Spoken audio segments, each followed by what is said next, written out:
Hello guys! Ayan, so ako ulit ang inyong Ate Arlene. So may share lang ko sa inyo na dapat dalawang apps na meron kayo once na nandito na kayo sa Singapore. Wow! Ang galing sumayaw at ang ganda. Ganyan ang mga dugong Pilipino.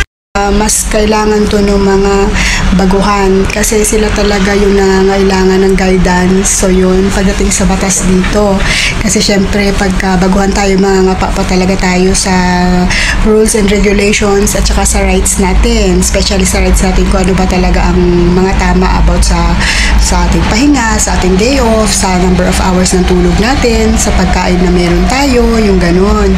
At saka yung una guys is about dun sa SingPass at saka yung sa SG Work Pass. Dapat meron kayo nitong dalawang apps na to. Yan. I-download nyo. Ang SingPass guys is i-download nyo rin siya sa App Store or Play Store. Tapos same din ng SG Work Pass. Bali, ang SingPass na yan, may parang may isi-send yan na mail sa'yo. Tapos dun i-ano mo yung code pag nag-login ka, ganun, para magkaroon ka ng access.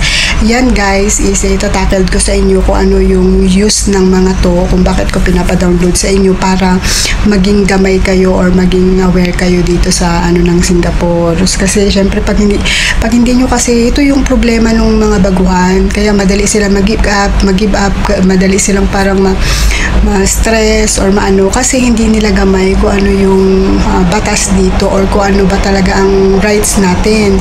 Katulad ko, parang ako feeling ko alam ko yung freedom ko, alam ko yung mga ano, kasi nga ano na ako guys, kumbaga alam ko yung mga batas dito. Kasi yung mga yan, yung parang nagiging guide ko. Kung ano lang yung dapat kong gawin, kung ano ba yung karapatan ko, ganun.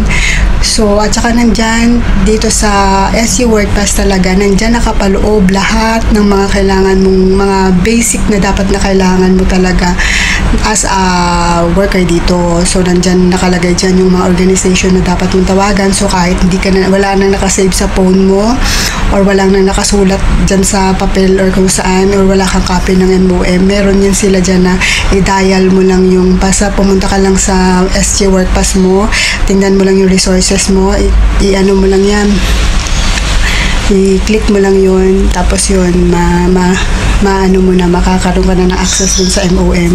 Pag may problema ka, pag inagrabyado ka, pag may something na nilabag yung amo mo, tawagan mo lang, as long as ito yung sinasabi mo, hindi yan sila magdadalang isip na tulungan ka. So, ganun ka safe dito. At yun ang dapat na malaman ng ating mga, ang tawag doon, ng ating mga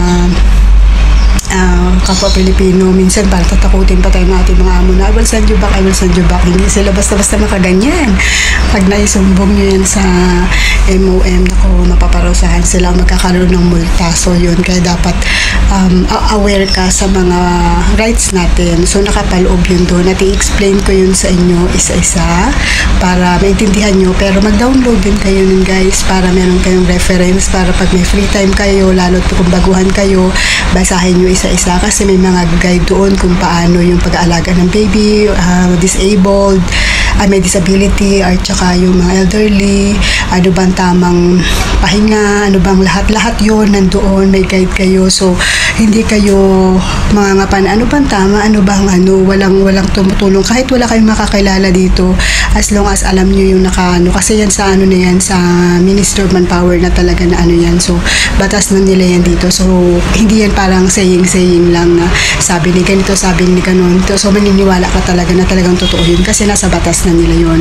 At yun ang pinapa-download ko sa inyo, lalo dun sa mga baguhan, para hindi kayo kung ano ba talaga ang tama, ano ba ang rights, especially sa rights natin. At dyan din makikita yung sa sahod. So yun lang, ipapakita ko sa inyo. Panoorin nyo guys. Pasensya nyo na lang si auntie nyo kasi si auntie nyo hindi marunong ino-overlay ko lang kasi hindi ako marunong talaga mag-edit guys. So yun, so babasahin ko na lang sa inyo tapos i-overlay ko. Guys, pagka nag-work kayo dito sa Singapore, dapat meron kayong dalawa nito, ang SG Work Pass at saka ang SingPass. So pag-uusapan muna natin ngayon kung ano bang meron dito sa SingPass.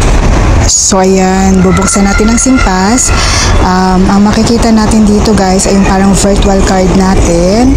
na yung parang meron tayo nito na physical card, laging dala natin to, in-issue to sa atin pag tawag doon, na-hired tayo dito sa Singapore. Ito yung working permit na tinatawag.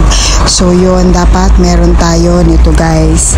Kung makalimutan mo yung accidentally makalimutan mo yung physical card mo na work permit, pwede to via SingPass lang ipe-present mo pag hinanapan ka nila. So ayun, after nyan, so what is this? Sabi niya, these are government issued card that you can use to prove your identity. So ibig sabihin, yan nga yung parang working permit, yung tawag ng pagkakinanlan natin guys. So yan ay napaka-importante. So meron tayong physical card, wala man yung physical card natin, at least meron tayong virtual card or meron tayong sa online yun. So pagka nasa labas tayo, naiwanan man natin yung yung ating working permit sa bahay, at least mayroon tayo papakita kasi nga meron tayong nasa cellphone. So yun guys, yun ang maganda dito kasi napaka high-tech nila. So yun, dito din guys, makikita mo dito yung record mo, yung basic monthly salary mo, at kung sino yung employer mo at residential address. So ayan guys, dahil hindi naman ako private sa inyo, so inopen ko naman. So yan na yung basic monthly salary ko, open naman din ako. Ayan, so alam ko mas malalaki ang sahod kaysa sa akin, pero blessed na rin ako na yan yung sahod ko. Nag-start lang ako guys, kung napapanood nyo yung mga dati kong video, nag-start lang ako sa 580. So yun, ngayon is magpa 5 years ako, so yun, not bad. So kaya kung nag-start man kayo na maliit ngayon, wag nyo ikumpara nyo yung sarili nyo sa iba. Yun na ma-advise ko kasi kanya-kanyang tao is may kanya-kanyang swerte sa buhay, may luck sa buhay. So tiyaga lang tayo at wag lang tayo mag-demand, wag lang tayo ma-stress, wag natin i-compare yung sarili natin sa iba kasi yun nga, kanya-kanya tayo ng destiny sa buhay. So yun, at saka ng luck sa buhay. So yun, kaya mag-focus lang tayo sa sarili natin. Ayun, so yun lang guys. Bye-bye. So ayun guys, ang pangalawa natin ay si SG Work Pass. So ayan, pag nag-click kayo ng download na kayo niyan, makikita nyo yung inyong parang katulad ng SingPass, yung inyong information, yung work permit nyo, nakalagay dyan kung anong work nyo at kailan kayo magiging valid dito sa Singapore. So nakalagay din kung kailan application, kung kailan kayo in-issue, kung kailan na-renew, kung ano ba yung journey ng nyo, yung ganyan-ganyan. So yan ay tawag ng digit yan kasi nasa Ministry of Manpower yan. Tapos yan, i-click lang natin para makita nyo natin yung ating record. So yun. Service of MOM. Tapos, login lang tayo guys kasi medyo punta tayo ng SingPass kasi para mag-direct tayo doon, makita natin kung ano yung ating record sa SingPass. Yan ang SingPass guys, is yung natin, yung record natin yan sa na tayo talagang nag-work. Ayan, nag-loading. So, yun, ilalagin lang natin si SingPass natin guys. Kasi, ayun. So, yung aking QR code, itatap ko lang yan kasi naka-download na kasi ako ng SingPass ko. So, QR code lang yan para mag-login ako. Tapos, ayan. So, makikita nyo dyan guys, yung record ko ng SingPass. So, yun. Nakalagay dyan. Kumbaga, pinapahintulutan ko na si SG Work Pass is ma-active or magamit yung ma-access niya yung SingPass ko para makuha yung information ko. Kasi sa SingPass, parang work permit natin yan na virtual. Kung meron tayong card mismo, meron din naman tayong parang virtual lang. Pag nakalimutan natin yung yung work permit natin na tawag doon, yung physical card, at least meron tayong sa cellphone. So yun, yan ang uso ngayon, parang identity mo yan habang nandito ka sa Singapore, kung hanggang kailan ka matitrace mo, kung hanggang kailan ka valid dito. So yun, okay na. So kumbaga, inallowed naman ni SingPass ko na gamitin yung information ko ni SG Work Pass. So yun yung nun. Tapos balik na tayo kay SG Work Pass. So yun guys, nakabalik na tayo kay SG Work Pass natin yung ating information. Ayan, so nakita nyo na yung basic salary ko, kung magkano ang aking sweldo guys, pero hinaid ko lang yun sa aking amo. At saka yan, makikita nyo pag inis-ka yung aking sweldo. Ayan, nakalantad na sa inyo guys. So yun, hinaid ko lang yung aking employer at saka kung kailan ako matatapos. Ayun, tapos yun, makikita nyo yung scan pass QR code. So pag inis-scan nyo yun, kasi yung sa side sa ating physical card, makikita natin yung diba yung QR code doon, i-scan natin doon, pwede din malaman kung ano yung information nung kahit anong yan, kahit tawag doon, kahit work permit na card nung friend mo, pag in-scan, lalabas yan yung information niya. So yun. Ang next naman is yung sa resources. So yun, sa resources guys, makikita natin dyan yung kung ano yung mga dapat nating malaman habang nag-work tayo dito sa Singapore.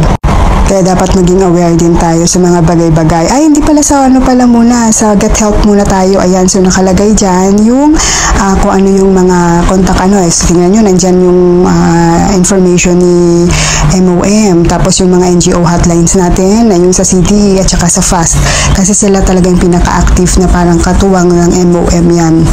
Kahit saan dyan guys, pwede kayong humingi ng tulong sa kanila.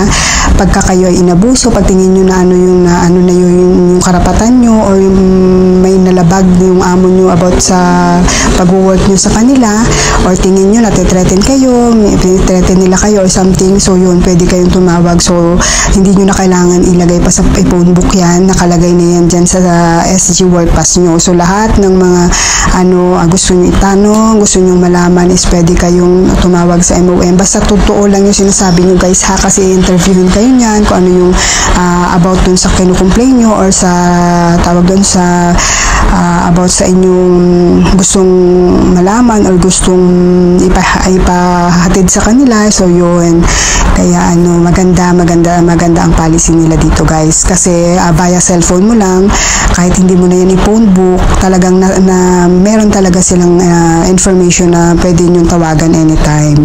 So yun, meron din tayo kung police o yung 999, tapos yung ambulance 995. So kung magkaroon ng emergency man sa pinagtatrabahuhan nyo at hindi nyo alam ang number ng police, nakalimutan nyo, number ng ambulance, pag nagkaroon ng emergency, pwede nyo silang tawagan. So naka-phone book na yan dyan.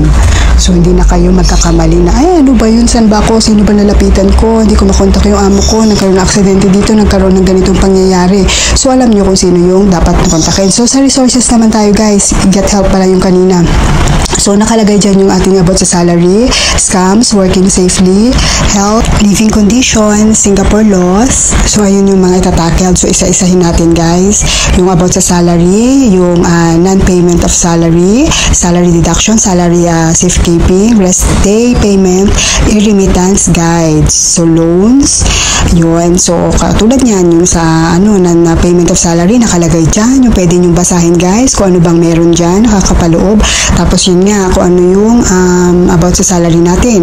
For example, receiving your salary every month, your employer must pay your salary on time every month. Online payments into your bank accounts are encouraged. If payment is made in cash, do keep a record of the payments. If you are ending your contract and returning home, your employer must pay any salary owed. If your employer does not pay your salary and you are at the airport or other checkpoints, you should inform your employment agency, call MOM's helpline for MDWs, tapos approach an immigration officer for help. So yun, so diba nakalagay dyan kung ano yung pagkakalawa tayo nabayaran ni amo natin, yung last, diba minsan kasi last na sa salary natin, diba hanggang doon na lang tayo, minsan natin doon tayo, baka nakalimutan pang ibigay yung last na salary natin, tapos in-inform natin, di pa rin talaga nila na ibigay. So yun, may mga tayo na pwedeng lapitan. So yun, kaya hindi makakaligtas talaga guys. So dapat yan ay alam natin. So yung next naman dyan guys is salary deduction. So i-explain din naman sa inyo yung about sa salary deduction dyan guys. Tapos, yun nga, so nakalagay dyan, receiving your salary in full. You should receive your basic monthly salary in full every month. Your employer is not allowed to deduct from your salary such as damaged household equipment, electrical appliances, or clothes burnt by iron. 6 months medical examination, doctor's visit, and hospitalization. For performance as a form of punishment. If you are ending your contract and returning home, your employer must bear the full cost of sending you home, including your air ticket home with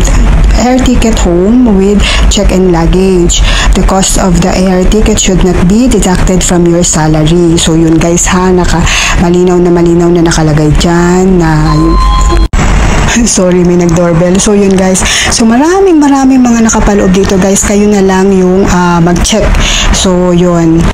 So, i-highlight ko lang yung about sa rest day natin. So, sa rest day payment. Compensation for working on your rest day. You are entitled to 1 rest day per week. If your employer asks you to work on your rest day, they should discuss it with you and come to an agreement that works for both of you. If you are working on your rest day, you should be compensated with an additional day of salary on top of your basic monthly salary. To calculate your daily salary, simply divide your basic salary by 26 days. Starting from 1st January 2023, your employer must ensure that you have at least 1 rest day each month that cannot be compensated away. This allows you to rest and recharge and form networks of support outside the household. So yun guys, kaya alam na natin ha, may isa talagang beses na day off tayo na hindi pwedeng bayaran ni amo. So marami pa talaga yan guys. Nakapaloob dun dito at hindi ko na siya isa-isahin guys sa inyo kasi sobrang dami nito. At pag inisa-isa ko sa inyo guys, abutin ako ng siyam-siyam at saka baka mainip na rin kayo sa akin. Kayo na lang po talaga ang nito, isa-isa ng magbasa nito pagka may free time kayo. So yun, meron din tayong about sa mga yun. So yun, binalik ko na yung sa aking guys. Ayan, so bumalik na naman yung monthly salary ko. Bakit ganon? So yun, pinakita ko na sa inyo. So yun guys. So ayan, so meron din dyan yung working safely. After nun, caring for the elderly. Tapos caring, yun, ipapakita dyan sa inyo kung paano ba ang tamang pag-ano ng alaga ng matatanda. Parang yan yung sundan yung guide. Parang hindi kayo ang tawag doon, hindi kayo maligaw na alam nyo na ganito dapat ang pag-aalaga ng matatanda. So yun, tapos after naman sa caring for the elderly, meron din syempre silang about sa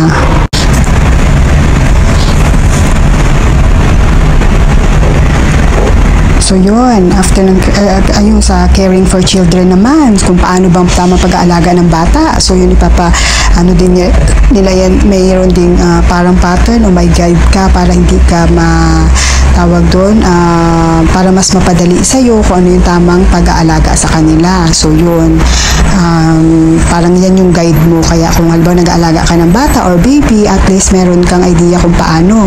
Tapos yung caring for a person with disability, kasi tayo guys, meron din naman tayong yun, may kaibigan nga rin ako nag-aalaga siya ng ganyan. So yun, para may guidance tayo or may guide tayo kung paano bang tama. Tapos yung meron tayong cleaning windows. So yun, cleaning windows safely. So yun, kung do's and do not natin, kung ano yung dapat natin gawin at hindi natin dapat gawin, nakapaloob din yun dyan guys. So yun, kaya may guide talaga tayo. After nun, hanging laundry. So yun, yung sa hanging laundry naman, nakapaloob din dyan sa preventing slips and falls. Yan, nakalagay din dyan.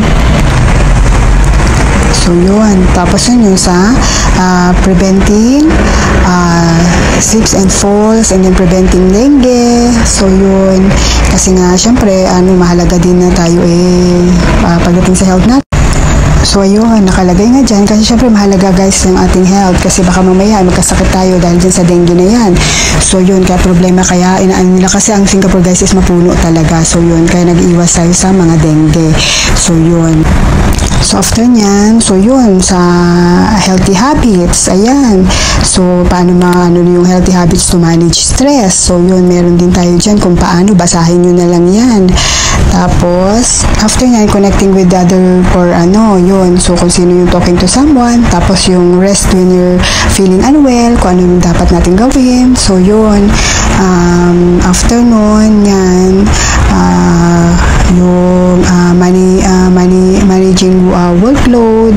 Tapos sa food, kailangan maging aware tayo ano bang rights natin pagdating sa mga pagkain, diba? You need adequate food to have enough energy for daily activities. Your employer should provide you, yun, kayo na lang magbasa kasi inano ko na yan inano ko yung speed niya. Yung having adequate rest din, kailangan yan. So yun, kasi inano ko na yan kasi masyadong mahaba. So yun, kayo na lang magbasa isa-isa. Tapos having a safe and proper accommodation, yung patitingting sa accommodation, kailangan alam alam nyo yung mga rights nyo pagdating sa accommodation nyo. So, ang dami guys na mga ano natin at ano tawag doon, mas lamang, sabi nga nila, mas lamang ang may alam. So, yun, yung sa Singapore laws. So, yan, itatakal din dyan kung ano yung Singapore laws, yung pagdating sa work agreement, tapos employers business hours, self-employment, tapos, ayan, yung pagdating sa, yun, mga ganyan. So, yun, marami yan dyan, guys. So, yun, kayo na lang ang balang magbasa. Parang, sinasabi ko lang sa inyo yung about sa, about sa mga rights natin. Kasi, sabi nga, ulit-ulitin ko yung, tawag doon, yung parang, mas lamang ka kung may alam ka. So, yun lang, guys. Bye-bye.